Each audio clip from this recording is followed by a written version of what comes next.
दो प्रकार का संगीत होता है महाराज जी, एक होता है पॉप म्यूजिक, एक होता है क्लासिकल। पॉप म्यूजिक कितना, 15 मिनट का गाने से ज्यादा पॉप म्यूजिक का गाना नहीं होता।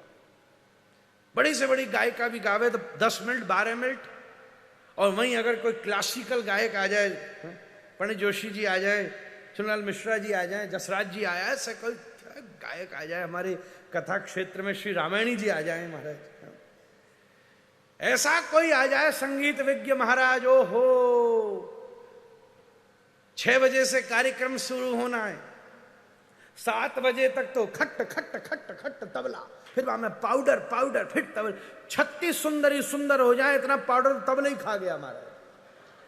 तो तू 7 बजे तक खट खट तू, और 7 बजे पंडित जी ने राग में प्रवेश किया, आरो अवरो आ, 11 बज गया। कुछ गांव के बैठे थे, बोले इतने तो आ गए और कितनों को बुलाओगे, आ। और रात में 11 बजे फिर पंडित जी ने राग में प्रवेश किया, राजकुमारी चली, राजकुमारी चली। महाराज जी रात के 11 बजे से सवेरे को 9 बज गया, राजकुमारी टस से मस नहीं। लोगों ने कहा भैया अब तो थोड़ा राजकुमारी को चलाओ।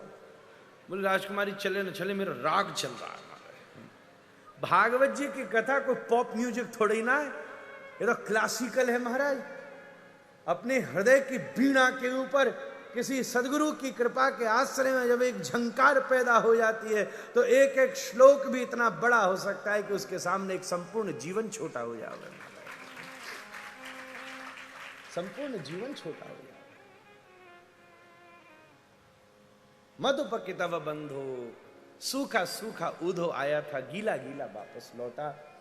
श्री कृष्ण ने उसको कहा, ऊधो तू समझ आया, मेरी कृपा की तिजोरी में मेरी कोई सबसे अनमोल हीरा है तो मेरा विरह है, जो मैंने उन व्रज गोपिकाओं को दे रखा है। संयोग में प्रिय सामने होता है, वियोग में चारों तरफ होता है। विरह संगम विकल्पे विरहो न संगमस्तस्य। मथुरा पर जरासंध ने 17 बार आक्रमण किया, भगवान ने हरा कर भेजा। 18वीं बार काली यवन को संग लाया, मुचकुंद महाराज से उसका उद्धार कराया। दाऊ इसका वध करने ही वाले थे कि पता चला कि आज ये मर गया तो ब्रह्म हत्या हो जाएगी, तो भगवान ने दाऊ को रोक दिया। सारे यदुवंशियों को द्वारिका पहुंचाया।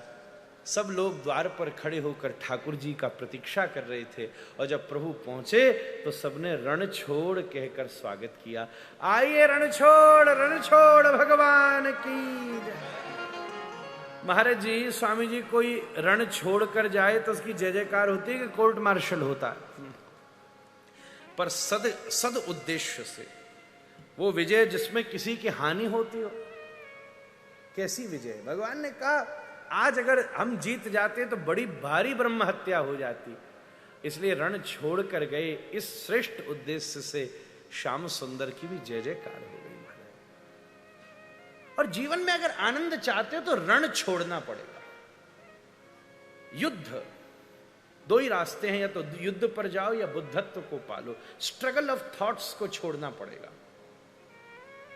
2 व्यक्तियों के बीच में नहीं, युद्ध मन और बुद्धि के बीच में भी बहुत तगड़ा होता है।